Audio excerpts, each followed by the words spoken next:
My daughter-in-law texted, "I borrowed your old ring for the gala. Hope you don't mind not knowing that old trinket was a registered pink diamond worth millions."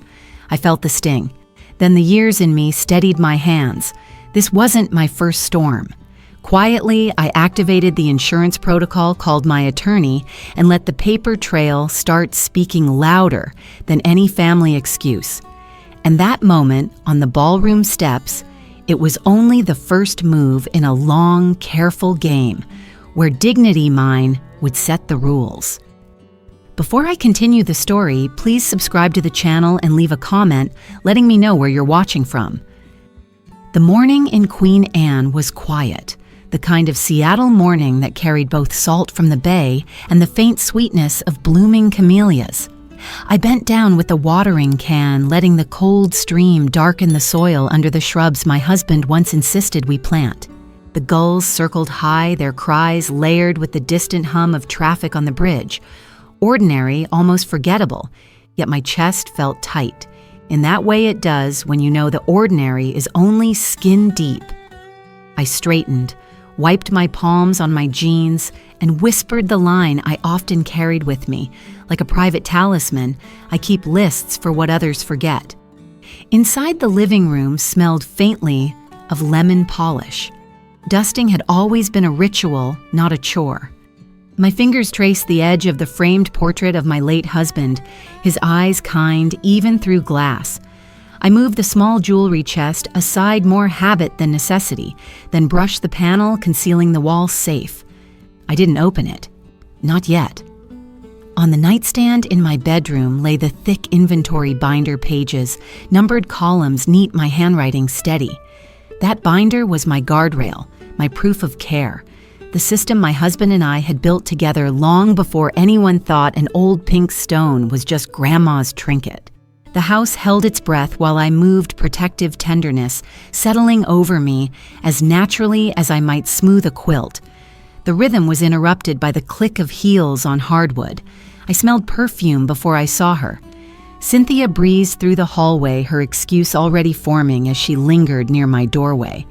"Oh, I thought this was the guest room," she said lightly, a folded gold dress in her arms.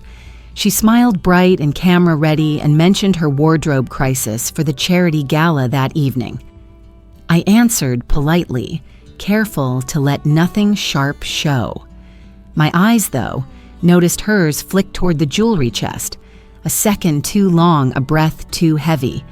She withdrew with a laugh, her heels tapping down the corridor, but the scent of her perfume clung to the air like a warning.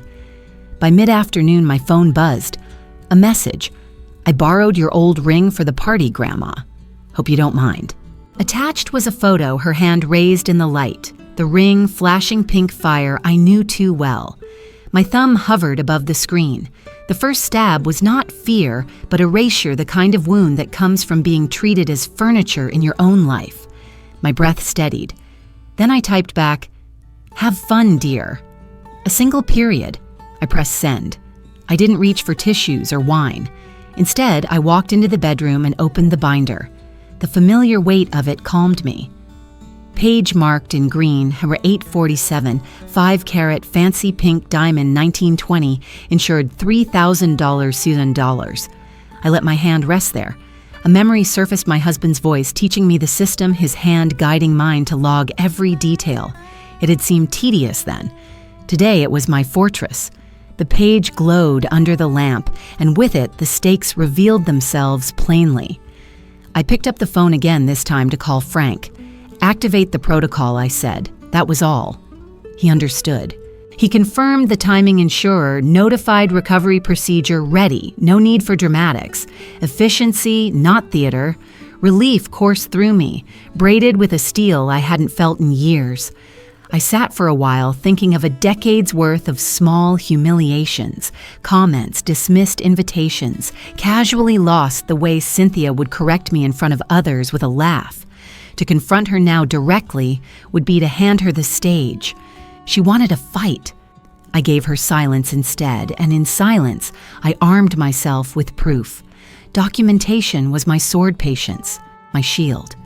By early evening, the mechanism was in motion. Frank filed the theft, the insurer greenlit immediate action. I sent my son a neutral text about dinner plans, planting in him the unease that would come later when details unraveled.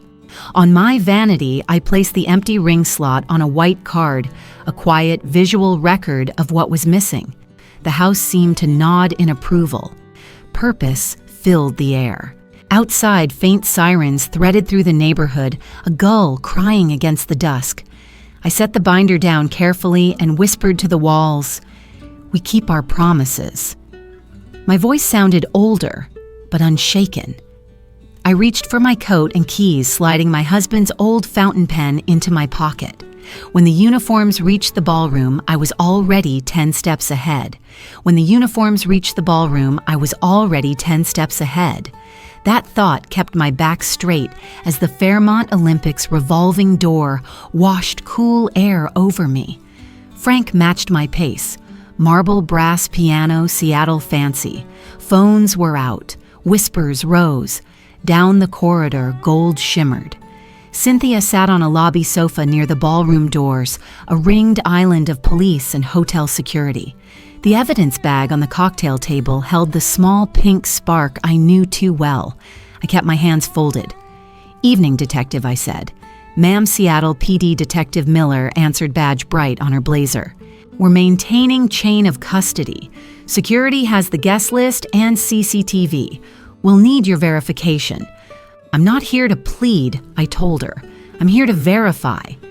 Cynthia didn't meet my eyes. Her makeup had slipped into pale rivers. She had wanted attention. She had it. An officer lifted the sealed bag. Item 847, 5-carat fancy pink, registered to Grace Whitfield. Seized at 8:22 p.m. from the right hand of Cynthia Sloan. He set it down like a fragile artifact. "Worthless things rarely earn a police escort," I said. The security manager swallowed a smile. The ballroom leaked strings and applause. In my head, the program kept rolling bids.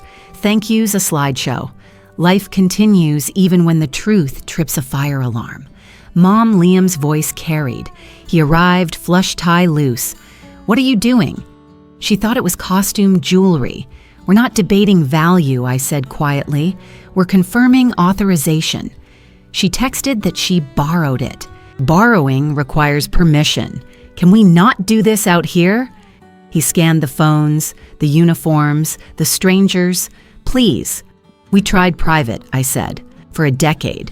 His shoulders fell, then hardened at the cameras.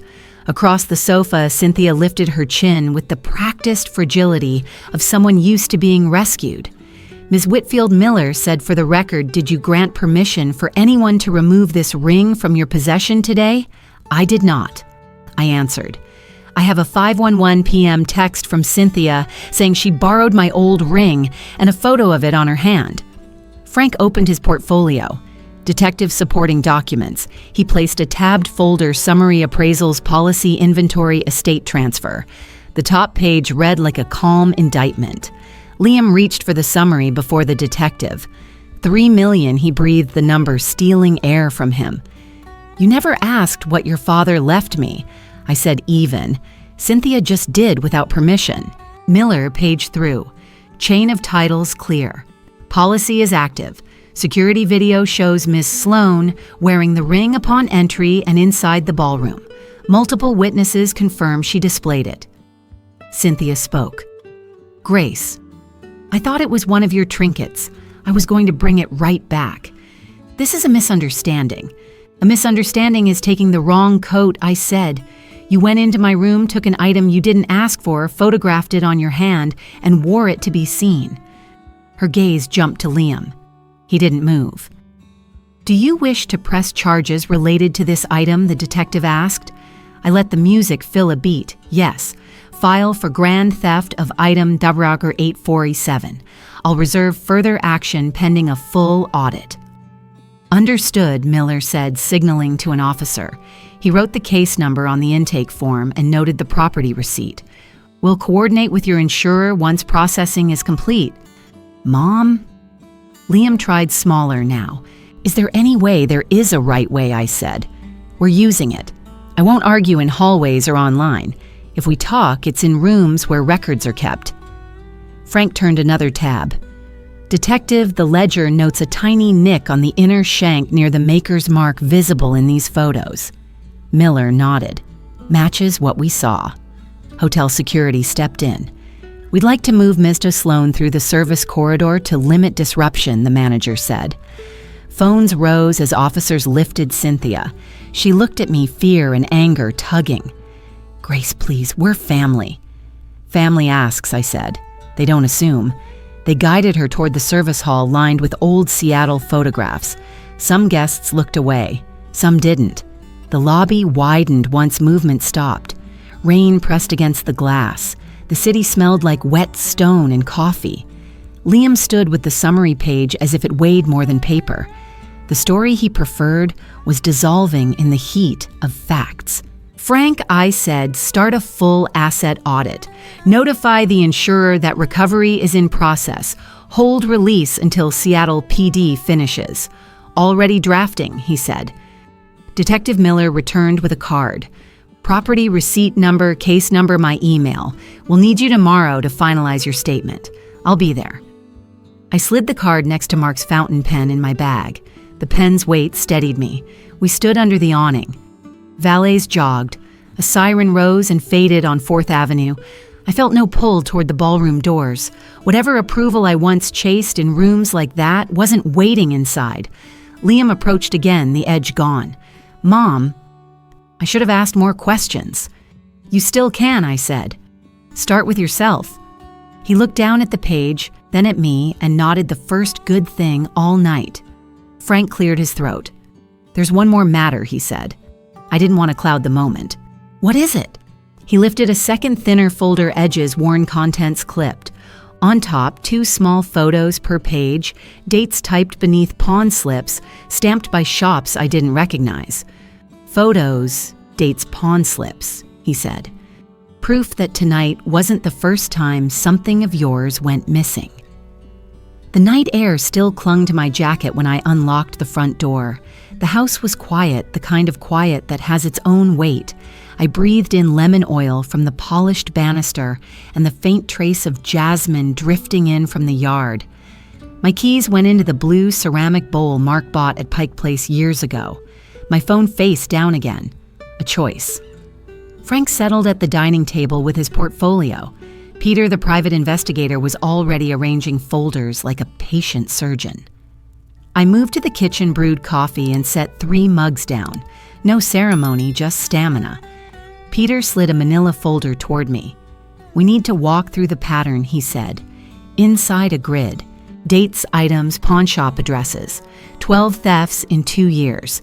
Pieces I'd once told myself I had misplaced: earrings, silver cufflinks, a watch I wore only on anniversaries. They were gone, not lost. Cynthia had chosen items quiet enough to escape notice, but steady enough to add up. Each pawn slip matched a weekend Liam remembered her running errands. A map of Seattle spread across the table pins, clustering around Capitol Hill and Ballard. My sorrow was less for the things than for the steady exploitation. My memory wasn't failing, it had been betrayed. Peter tapped another folder. This is harder. He pressed play on a small recorder.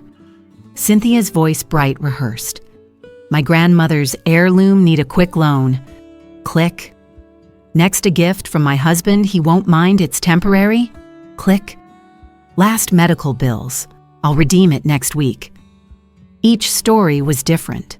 All of them lies. Still images followed, grainy but clear, her hand rifling my dresser, her phone camera capturing my ledger, snapshots of my antiques like trophies. The anger in me was not hot but steady, like a lock clicking shut. I asked Peter for copies. He nodded. Already backed up, encrypted. Off-site. Liam sat hunched, staring at the timeline.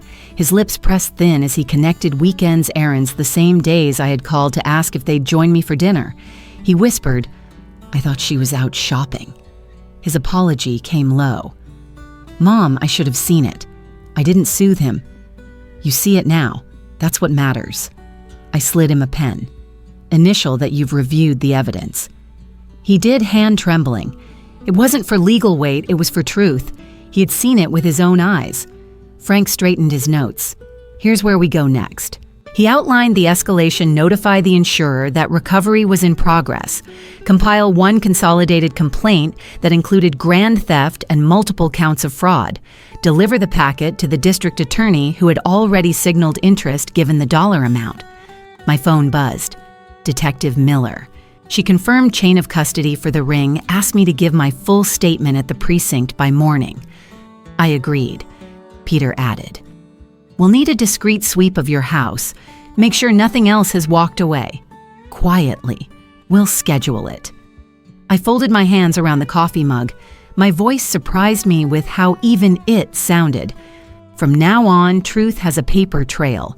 We don't argue feelings against facts. The clock neared midnight.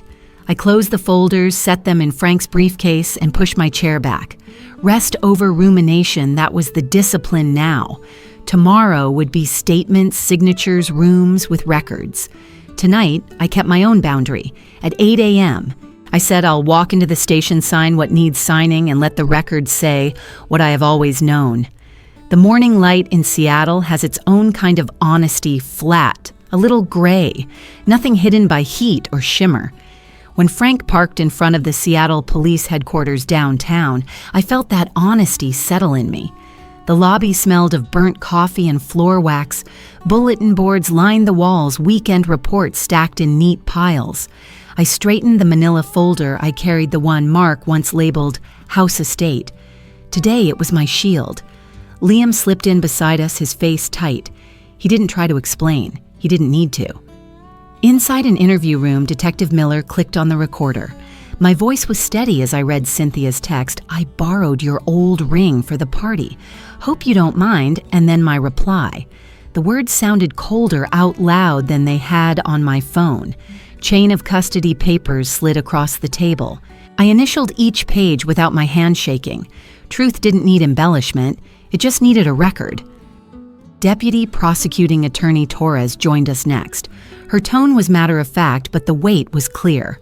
First-degree theft felony level with prior pawn slips tying back to Cynthia. "You have the choice," she said, "to press full charges or limit to recovery." I thought of the years of misplaced things, the doubts that chipped at me. Full charges. I said no speech, no apology. Just my name on the line. The paperwork locked S9 into place. Formal charges, no contact order, passport surrender. Justice wasn't dramatic. It was signatures and timestamps. On the way out, I crossed paths with Cynthia. Makeup, blurred eyes darting, her voice dropped to a hiss. "You said I could." I stopped. "The record holds the only version that matters." I didn't raise my voice. I didn't need to. Liam stood a step back, silent, his hands buried in his pockets. The sergeant moved us along, no hallway drama, no room for her script. Frank's phone buzzed. He stepped aside, then returned. "Search warrant." "Signed," he said. "Twist S10. A judge had authorized an audit of every space tied to my inventory devices' storage closets. My phone vibrated with Peter's text, multi-state pawn matches flagged by the database. Twist S11. The FBI art crime team would be notified. My private hurt had stepped into federal territory. In a bench corner, Torres explained the bail hearing set for the afternoon. My presence wasn't required.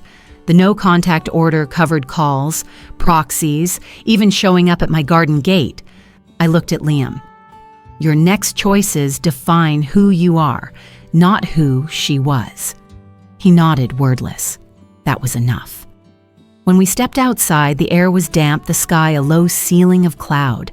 I tucked the certified copies into my bag. This wasn't about hiding anymore. It was about preparing for the audit for the truths my walls still held. By noon, I would open my own front door to judges' orders and strangers' gloves and let the house tell the rest of the story. By noon, the street outside my house was lined with 2 unmarked vans and a cruiser. I opened my own front door for them, keys in my palm, the weight familiar and foreign at once. The officers came in with gray evidence crates and latex gloves, nodding politely as if acknowledging I wasn't just a homeowner, but also a witness to my own life being combed through. The house smelled like it always did after rain lemon oil from yesterday's dusting, and the faint sweetness of night-blooming jasmine drifting in from the yard. Frank reviewed the warrant with Sergeant Alvarez at the threshold. I agreed to stay nearby but to step out of rooms when directed. My home was about to become a catalog. The sweep began quietly. A camera flashed against countertops the whir of zippers, Peter cross-referencing his inventory binder page by page. From the kitchen to the study, every surface was treated like evidence. I stood back watching my memories be photographed. Peter bent near the bookshelves and the study fingers grazing the wood. "These screws," he murmured. "They look just a little too burred." Liam hovered in the hallway asking, "What do you want me to do?" I told him. "Just watch. Witness. Don't interfere." Then the house revealed itself. Peter pressed where the shelf met the wall and the panel gave way with a soft groan. A narrow room appeared, cool air spilling out. Banker's boxes stacked with silica packets, velvet trays lined in rows, bubble mailers with handwritten labels. A duffel bag lay on the floor, shipping labels half peeled but still legible. My eyes caught on something small, my silver locket from our 10th anniversary dumped in an envelope marked MISC. For a second, the violation hit like a punch. Then I straightened, steadying myself. This wasn't grief anymore. It was evidence. CSI lifted a slim laptop from the box's 2 drives tucked in plastic sleeves. Peter pulled out a folder thick with floor sketches, dates and names written in coded shorthand.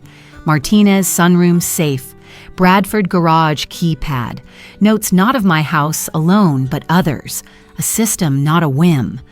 Torres' voice crackled over speakerphone when Frank called, "This crosses state lines. FBI liaison will pick it up Monday." The jolt in my chest wasn't fear, it was clarity. Cynthia hadn't just been careless, she'd been deliberate. Among the receipts, I found something that hurt differently. My green leather garden ledger, where I'd logged years of roses and soil notes torn through pages ripped. A sticky note taped inside in Cynthia's handwriting, "Make this space useful." I sat down on the edge of the desk, breathing once, closing the book gently. "Bag it," I told CSI. Some wounds deserved chain of custody, too. In the dining room, I faced Liam. Your silence gave her the cover she wanted. Every time you let her say, "Mom forgets," it became easier for her to take.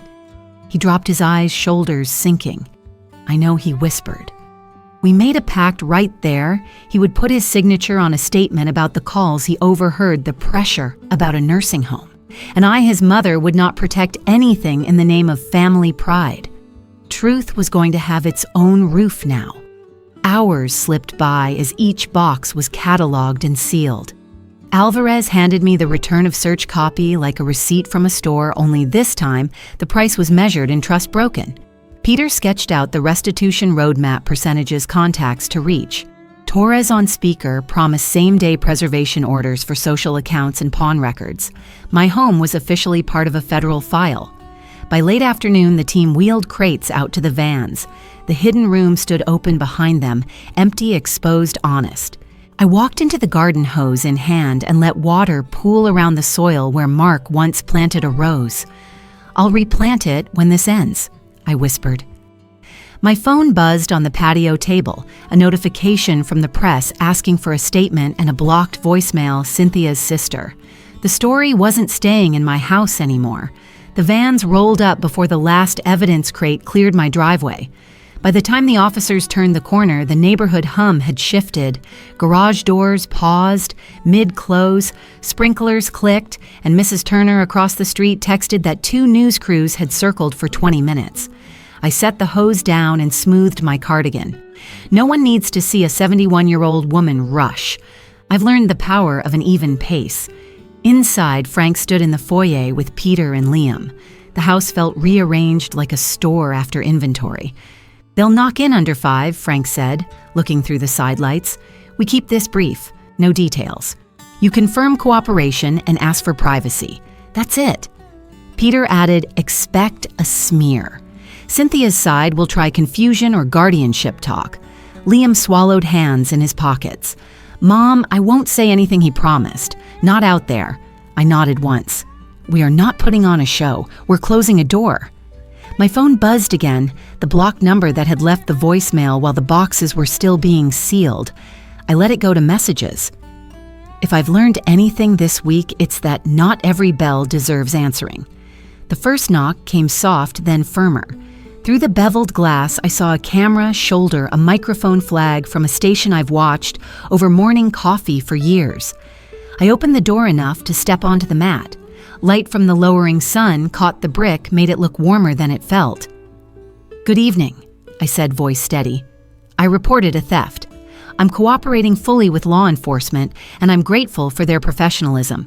I won't discuss specific evidence. Tonight, I'm asking viewers to look in on their parents, their neighbors, their older friends. If something feels off, missing items, stories that don't line up, believe your gut and write it down." Paper helps people remember. A reporter called out, "Is the ring really worth $3 million?" The question was baited with a smile. I kept mine. "Paperwork speaks," I answered. "Tonight I choose dignity." A second microphone rose, but I'd given what I came to give. "Thank you," I said, and I closed my own door. We stood in the foyer listening to the muffled chatter on the porch. Frank exhaled. "Perfect." He lifted a finger. "Now we don't ad-lib. If they camp out, we ignore them." Liam had a restless look. "Maybe I should tell them we're a decent family that's Cynthia." I held up my hand. "No more unpaid emotional labor in public sun. You want to help write your timeline. Dates calls the nursing home pressure. Sign and date." He nodded, shame out of his voice, just concentration. "I'll do it now." In the kitchen, I put on the kettle. Tea isn't a solution, but it's a signal that we're not going to be rushed. Peter opened his laptop at the table. Frank scrolled through emails on his phone. If they spin this like elder confusion, Frank said we'll file a limited cease and desist, minimal oxygen. I poured hot water over 2 tea bags, then changed my mind and made 3. Small generosity is easier to maintain than large apologies.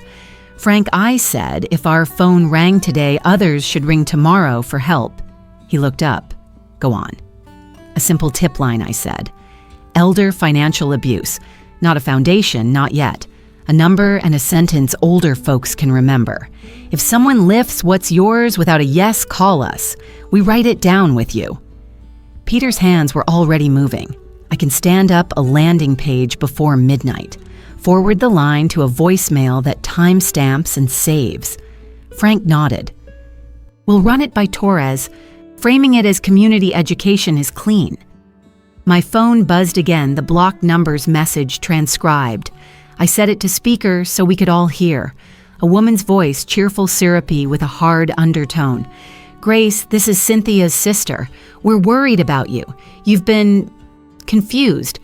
You know how you forget things. This has gotten out of hand and we will have to tell people.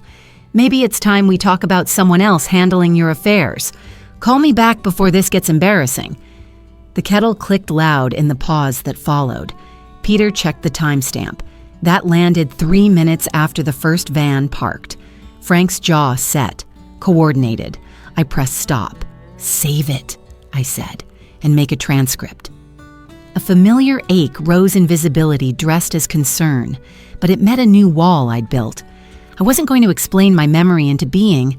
I had pages for that. Frank drafted on his phone standard but sharp a notice, warning against defamation and interference, with a criminal matter tailored to the sister's phrasing. "If she goes public, we release the voicemail through counsel with context," he said. "We don't talk. Paper does." I opened my planner and wrote a brief note, date, time, content, summary, recipients present. It felt odd to document a feeling, but that's how you hold ground when the ground tries to move. Outside the porch, murmur rose and fell. Through the blinds, I saw Mrs. Turner taking out her trash like it was any Saturday, lifting 2 fingers toward my house in a small salute. I returned it with a tilt of my head she couldn't see. Liam came back with a stack of handwritten pages. "Start of a timeline," he said. His pen had left a firm, almost angry script. The errands those weekends. Things she said when she thought I wasn't listening. He looked older than his 40 years for a moment, then just tired. "I'm sorry it took this to make me write it down." I touched the corner of the paper. "We can't fix yesterday," I said. "But we can make tomorrow honest." Peter's laptop chimed. He frowned, then turned the screen so we could see. "Pawn database ping," he said. "Out of state. A photo from last fall. This looks like your mother-of-pearl brooch Grace." The image was grainy but unmistakable, the tiny nick on the edge I knew from years of pinning it to winter coats. My chest warmed and cooled at once, loss and relief braided together. "Location?" I asked. "Albuquerque shop, then transferred," he said. "I'll map the chain." Frank pointed toward the hallway. "We keep the door closed," he reminded gently. "No yelling at the television, no answering block numbers. If the sister posts, I file."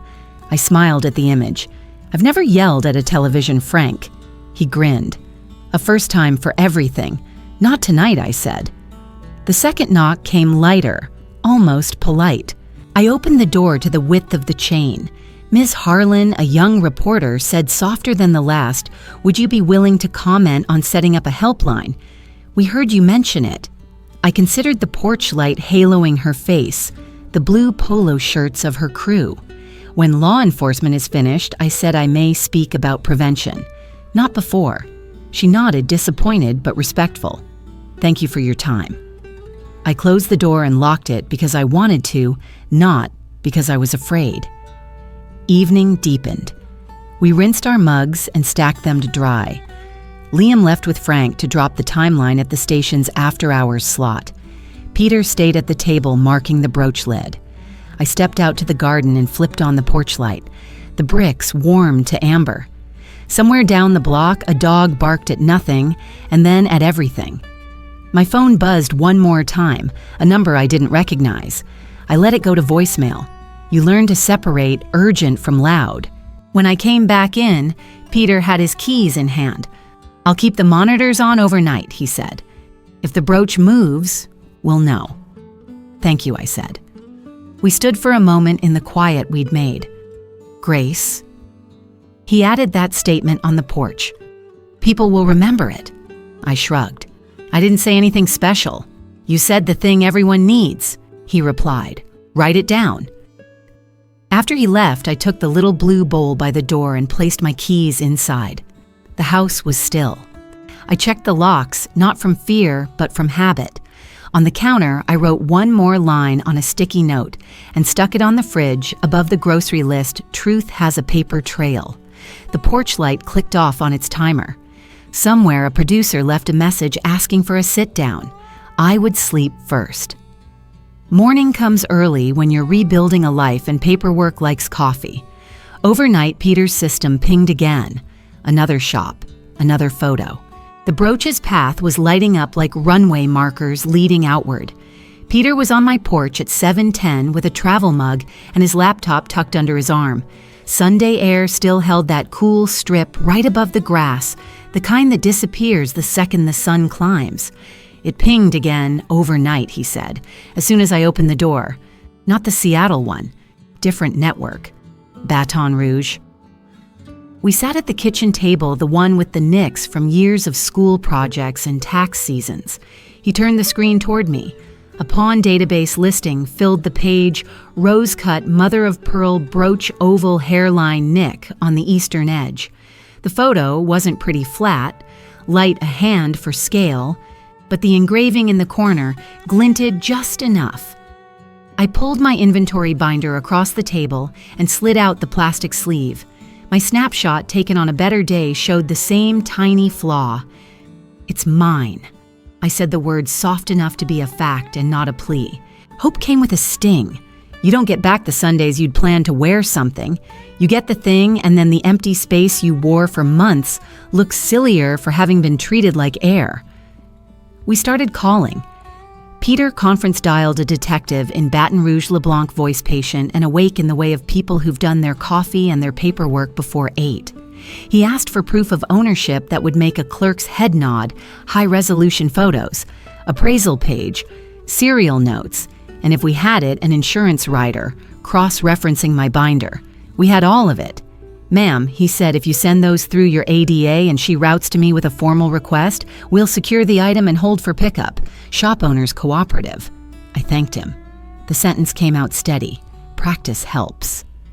Frank joined the call from his car voice tinny on speaker as he drove. He looped in ADA Torres, who didn't waste syllables. Email me the scans, she said. I'll package the request and send it to LeBlanc within the hour. I lifted the ring binder page to the light, then lay it flat again, and took the photos like a clerk would, the little arrow sticker pointing at the nick, the whole item alongside the page number, and the appraisal with my husband's estate file stamped at the bottom.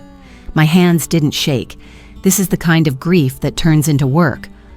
By 9, the Baton Rouge pawnshop owner, Mr. Dupré, was on a separate line with LeBlanc.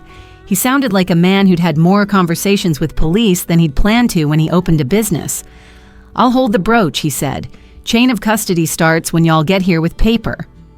We talked through practicals, extra photos taken on his end, the tag number, a note in his ledger that would match LeBlanc's report. Do you want to come out and see it? He asked. I looked at Peter. No, I said.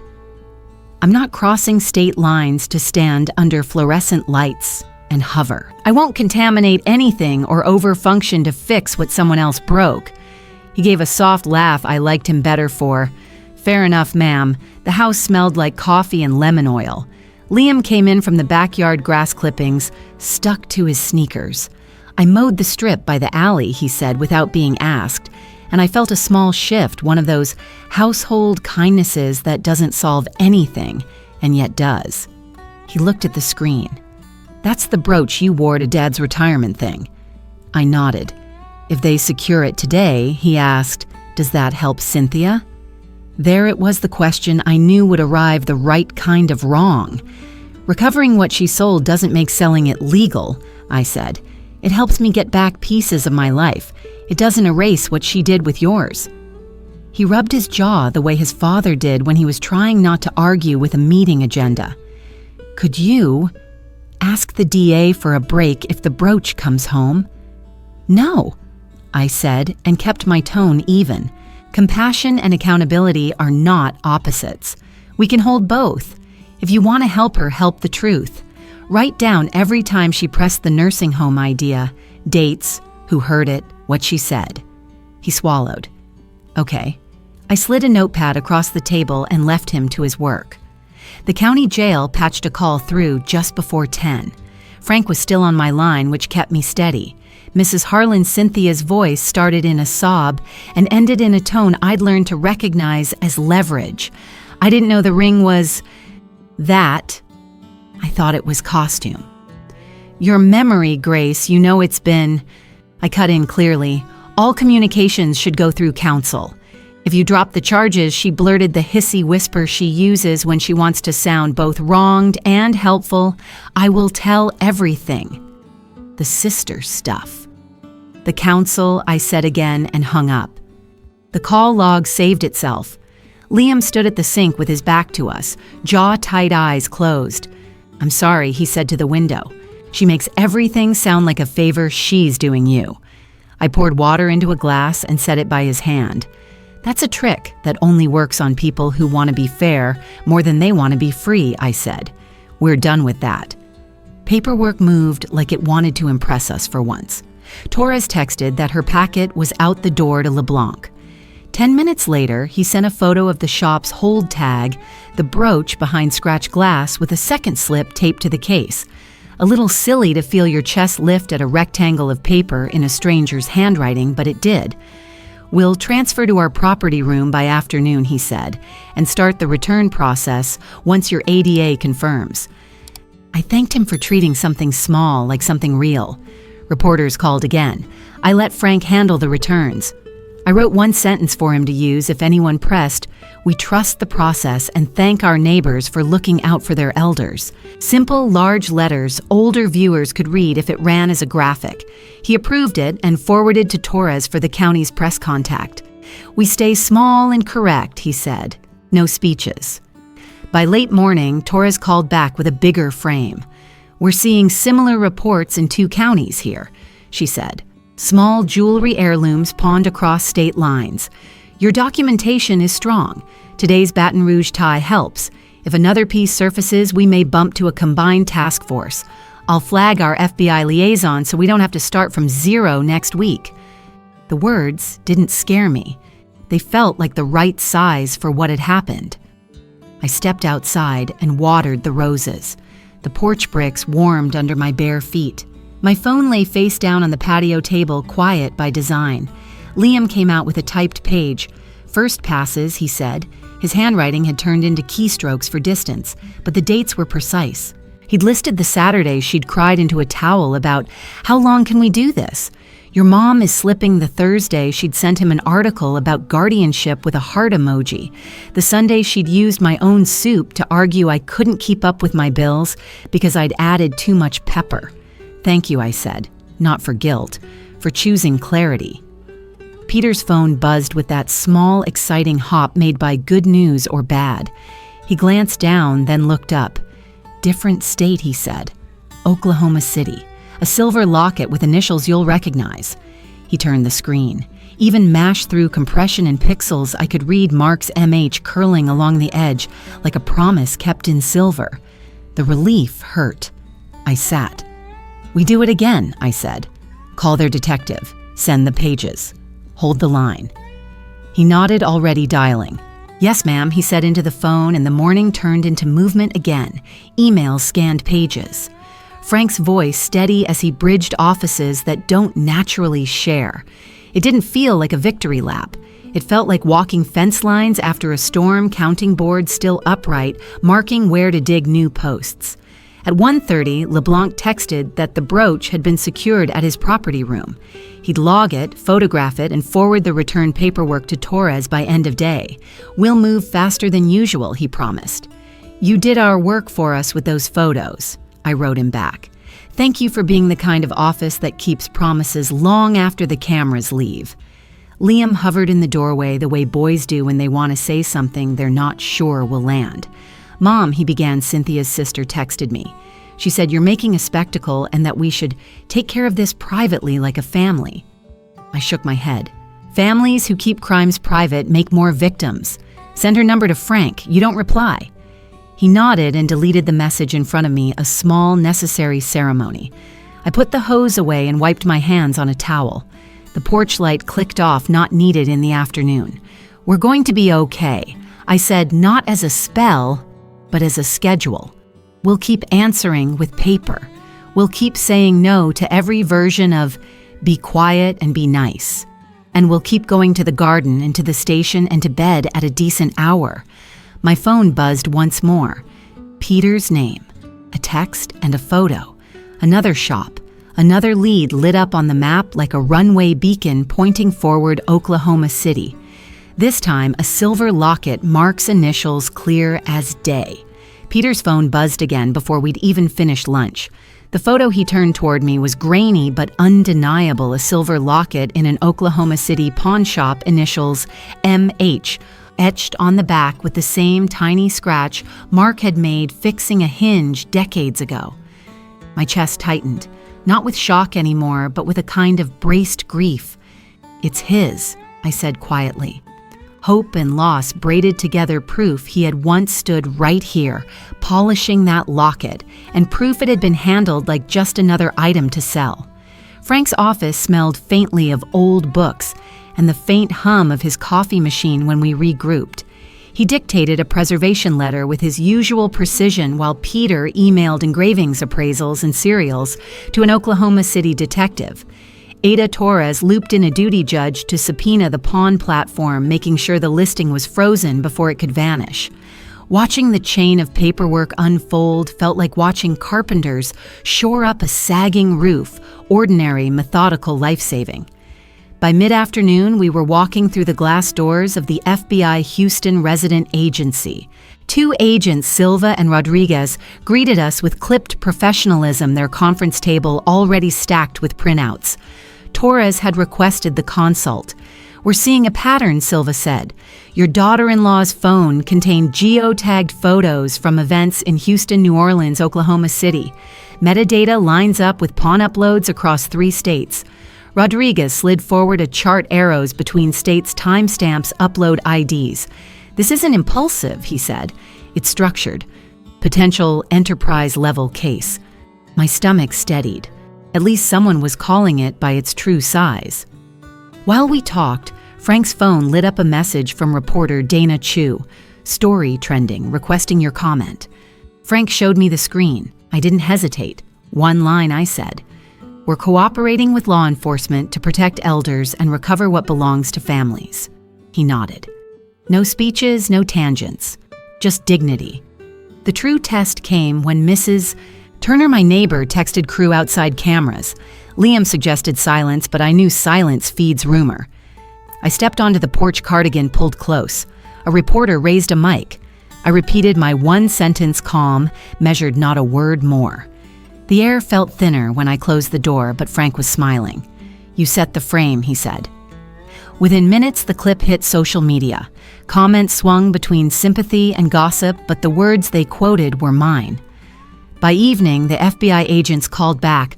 Oklahoma City police had secured the locket in their evidence room. Chain of custody intact. If Baton Rouge was one anchor, Oklahoma City was the second nail in the board. Silva leaned forward, serious but not grim. With 2 confirmed out-of-state recoveries, we'll draft a joint task force memo. We'll keep you updated. At dusk, the kitchen was quiet except for the tick of the wall clock. Liam laid a manila folder on the table. Inside, a typed chronology of every time Cynthia pushed the nursing home line. Dates, names of witnesses, even snippets of phrasing. At the back, a handwritten page, Mom, I believed, comfort over truth. I won't again. My throat tightened. I didn't hug him. This wasn't about softening. Instead, I slid the folder to Frank.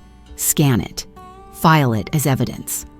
Liam looked at me, eyes tired but clearer than they had been in months. He'd chosen his line in the sand.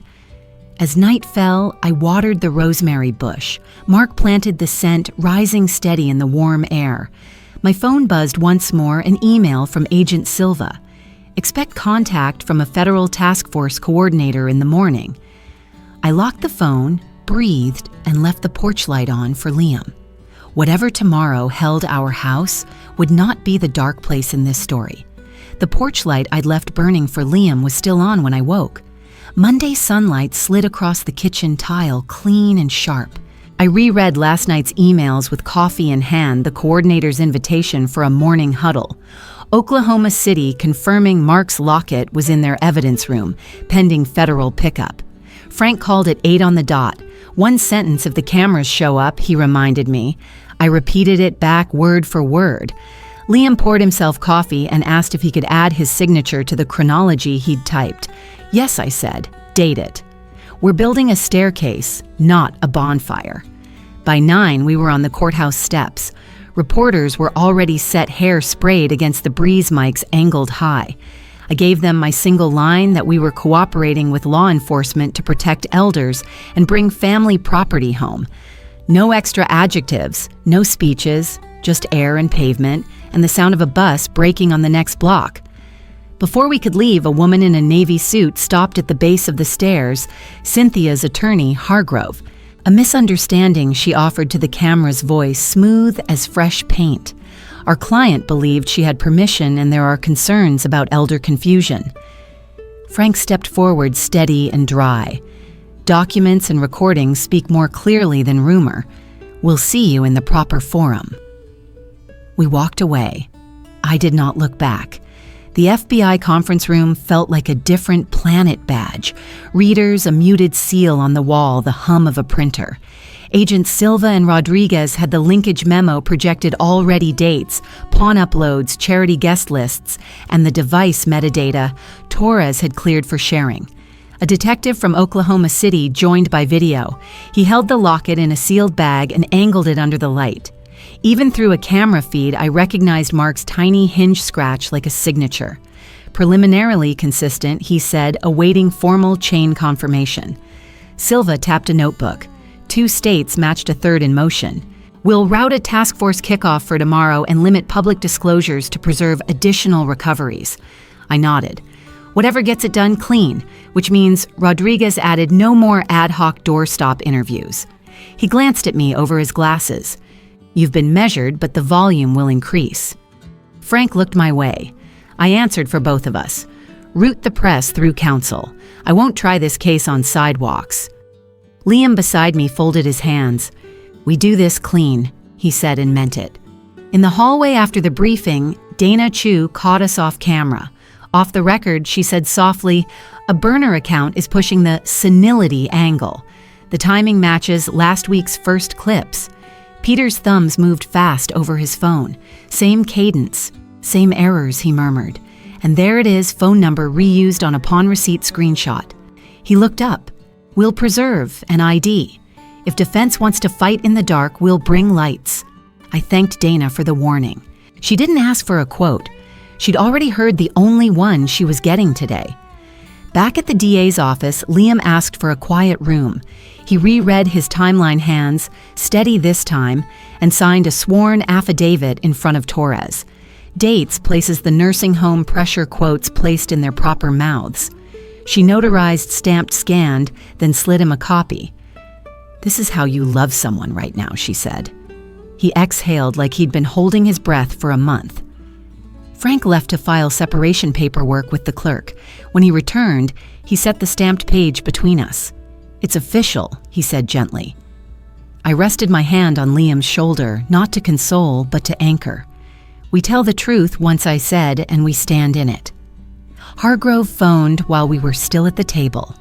A civil compromise would spare the family, she suggested. Return items, no charges, non-disclosure. The old version of me might have asked for time to think, just to be polite. The present version kept her voice level. There won't be any silence for sale, I said. Not in this case. Frank added the statute numbers like bookends and ended the call. No heat, no threats, just a door closing that needed to close. Near 3 o'clock, an email pinged from Oklahoma City, preliminary verification complete. The locket would remain under seal pending federal pickup. Agent Silva forwarded the task force kickoff for tomorrow morning at 9 with a short list of potential additional families to contact. I read the names and felt for the first time something like relief, not joy. Relief that the floor under our feet had joists and nails again. We took the long way back to my house past the bakery Mark used to like on Saturdays. The porch light had gone dark in the daylight, but I switched it on anyway, a habit I wasn't ready to break. Liam stood on the threshold a second before he came inside, as if asking permission with his feet. In the kitchen, I wrote 3 lines in my notebook. Say little, prove much, bring it all home. Then I closed it and set it by the blue bowl that still held my keys. At dusk, the phone buzzed with a final note from the coordinator agenda, attached for tomorrow preliminary slots for recovery updates, and a quiet hint that a Houston lead might surface overnight. I clicked my lamp off and looked through the window at the rosemary bush. The porch light made its needles glow a little. We're almost there. I told the room not because I believed the hard parts were over, but because the record had begun to speak in a voice bigger than mine. Tuesday began with paper and plain coffee. At the field office, the conference room smelled faintly of toner and carpet cleaner. Agent Silva walked us through the day's plan with a fingertip on a printed checklist, call times warrant service evidence transport notation standards. No drama, just boxes to check. Ada Torres handed me a single page headed Victim Witness Guidance and underlined the line about speaking only to investigators and counsel. Frank slid a thin folder across the table, supplemental exhibits he'd filed at dawn. My inventory photos, insurance riders, serial shots of clasps and engravings. Peter opened his laptop and pulled up the live chain of custody log he'd built. Every entry had a timestamp initials and a place for cross-agency signatures. The room felt like a metronome, steady, inevitable. Liam arrived in a clean button-down, eyes clear.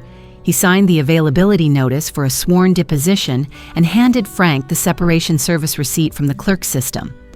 No more hallway debates, he said, not to me, but to the table. I touched his sleeve.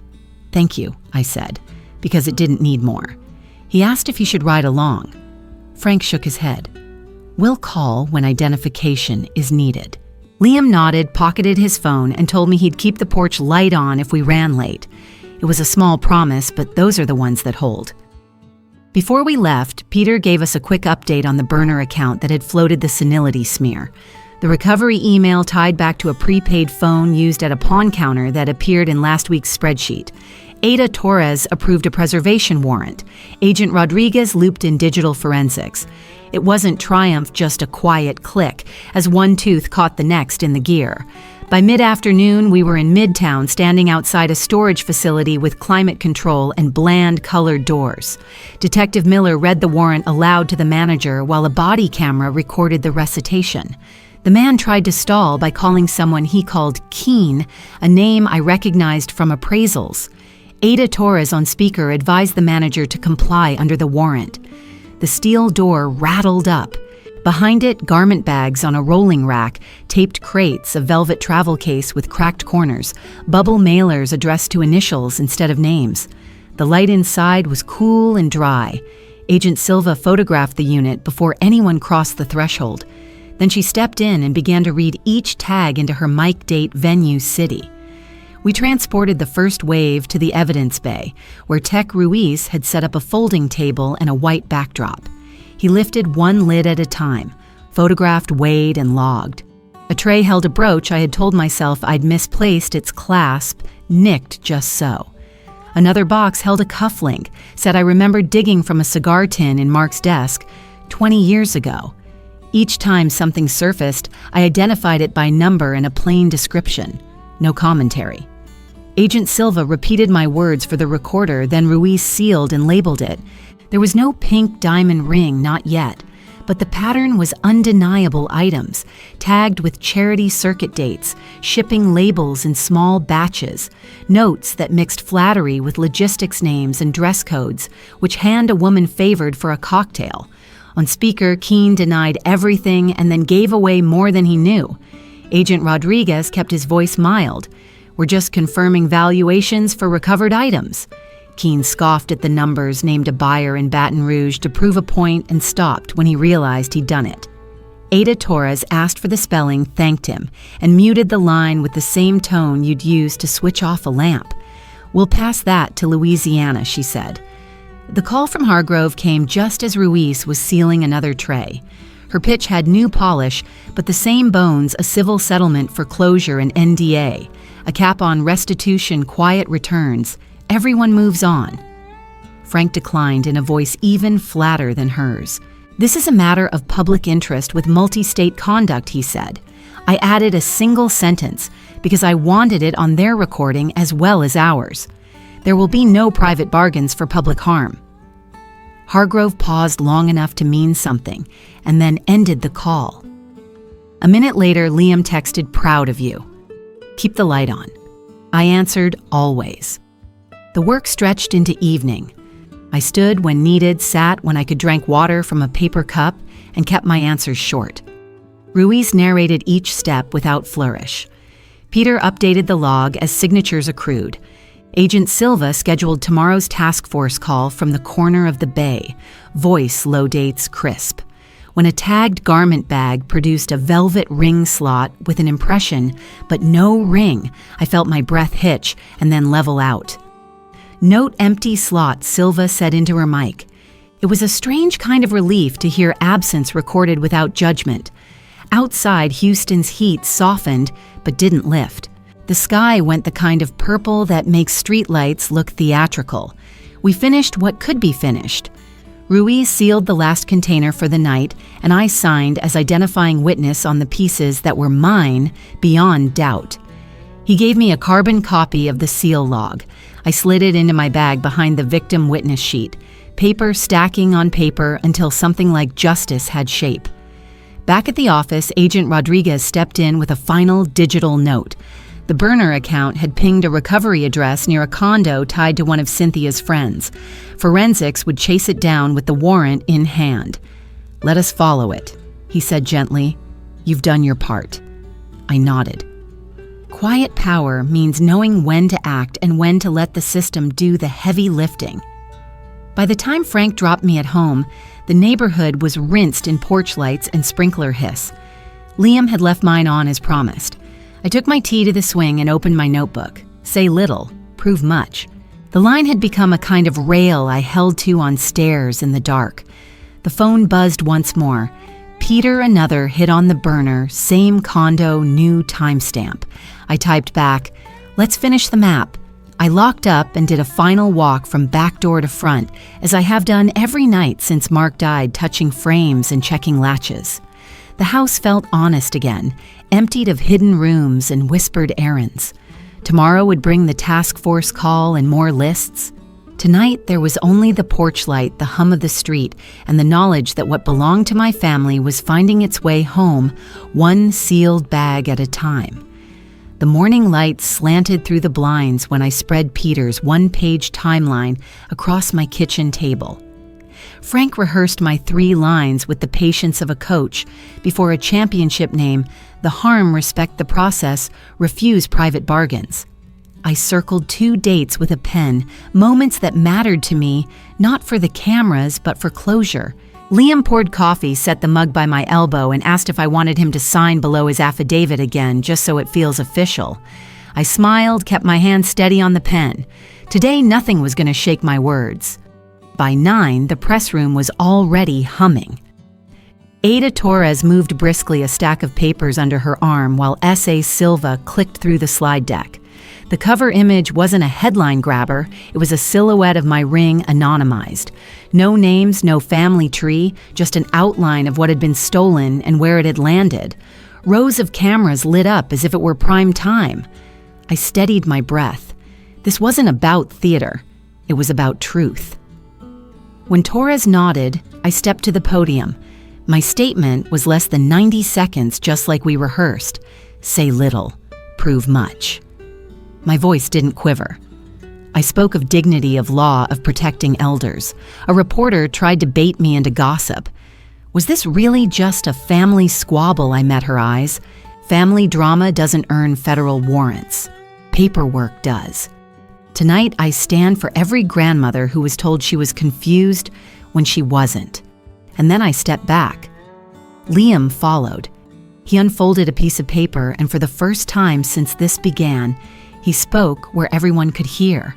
He admitted his past silence, named his choice to support the investigation, and said one line that wasn't written. I'm here now.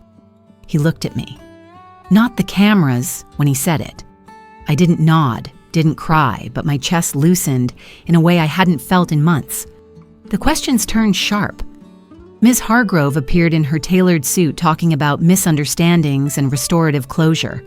Torres countered with the list of felony counts and the multi-state coordination already underway.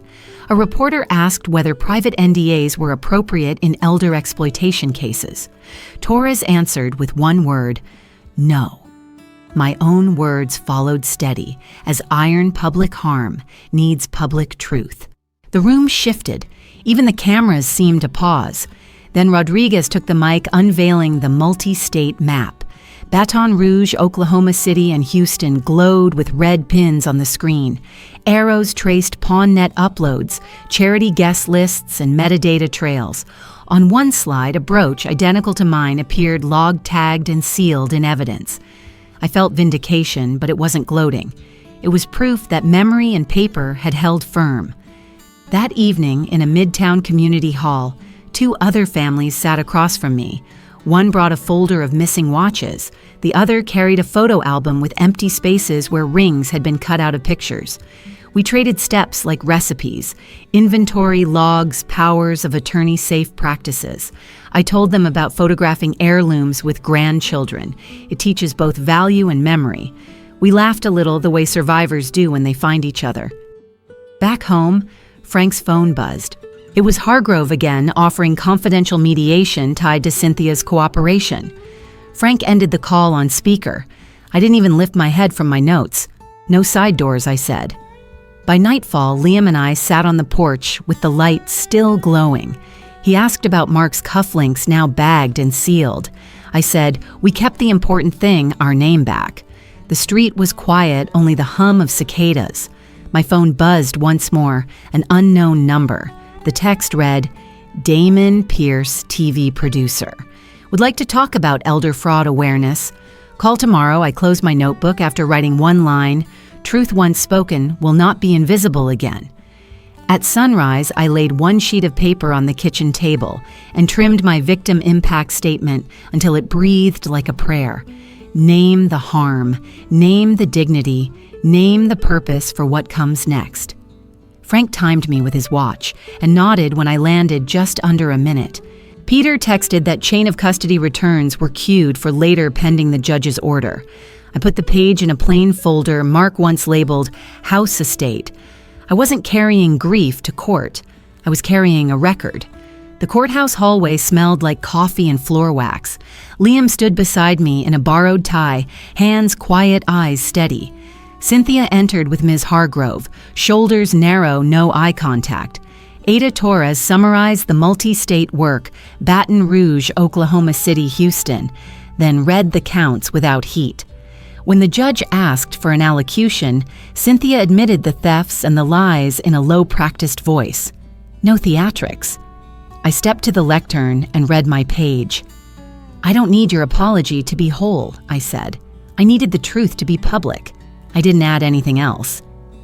Judge Morales accepted the plea, imposed a sentence within the range, and signed a restitution order that pooled recoveries for every family on that map. Liam offered a sworn addendum, a brief acknowledgement of his past silence and his commitment to boundaries. He didn't look at the gallery, he looked at me. "I'm here," he said afterward, and I believed him. Outside microphones lifted like sunflowers. I gave my one-line elders are not invisible. When a reporter asked if I would consider a confidential settlement, Frank answered first, no, and I followed with the reason private harm can be handled privately. This wasn't that. We pointed them to the DA's release and walked away together the way you leave a cemetery, slowly with respect, but without staying. At the Museum of Fine Arts, the registrar rolled out a velvet mat under a clean glass case. The ring looked smaller in that light, almost shy. We signed a long-term loan. The plaque read, "In honor of Mark and in defense of the dignity of elders." I touched the glass, not the stone. I remembered Mark's hands in the garden working soil around a rose until it stood upright. "Legacy over possession," I whispered. S.A. Silva thanked us for allowing the exhibit to include a short panel on provenance and elder fraud. A docent asked if we'd pose for a photo. "Just the ring," I said. The picture didn't need faces, it needed context. By afternoon, I was sitting under a soft boom mic at the local PBS studio, while Damon Pierce ran through cues. The show working title was Quiet Power. We taped a pilot segment for viewers my age and older. 3 simple practices: photograph your heirlooms with the grandkids, keep an inventory where somebody trustworthy can find it, and never be shamed out of asking for paperwork. Damon kept the lighting gentle. "Talk like you're at your kitchen table," he said. So I did. At the close, I looked down the lens and spoke as if I were calling a neighbor. "You are not a burden," I said. "You are the backbone. Ask for help. Write things down. And if the story someone's telling about you doesn't feel right, step out of it and into the truth." Frank met me in the lobby with the restitution paperwork. After fees and pro rata calculations, my portion wasn't life-changing, but it was real. We'd already decided it would seed the Mark and Grace Elder Justice Fund, small grants for legal aid lockboxes, camera doorbells, and inventory workshops at libraries and senior centers. Peter volunteered to teach, of course. Liam offered to handle the website and to answer emails from families who didn't know where to start. We set a rule: no one pays to ask a question. Before dark, I returned home to find a padded envelope on the hall table, evidence returns, stamped and signed. Inside, among tagged pieces, were Mark's cigar tin cufflinks, not worth appraising, but worth everything. Liam brewed iced tea and brought 2 glasses to the porch. "Weekly dinners," he said. "My place. I'll cook." We wrote a short list of house rules, keys, boundaries, pauses when voices rise, and a standing promise to talk in rooms where records are kept. He slid a tiny folded note across the table. "I loved comfort more than truth. I won't again." I put it in the same folder as my statement.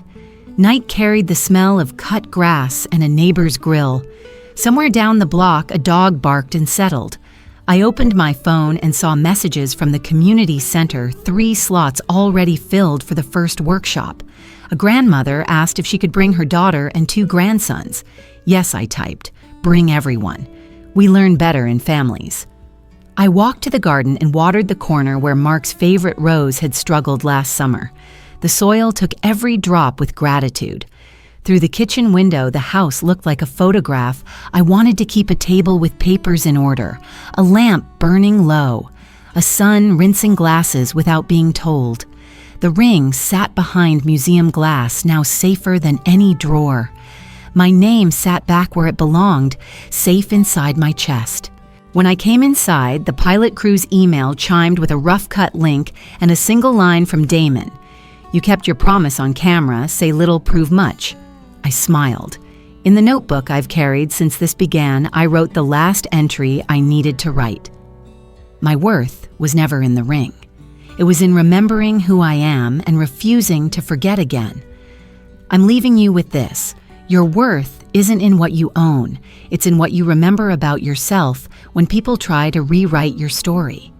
Keep records. Teach your family the value behind every heirloom. Ask for help without shame and let the truth live on paper, not in arguments.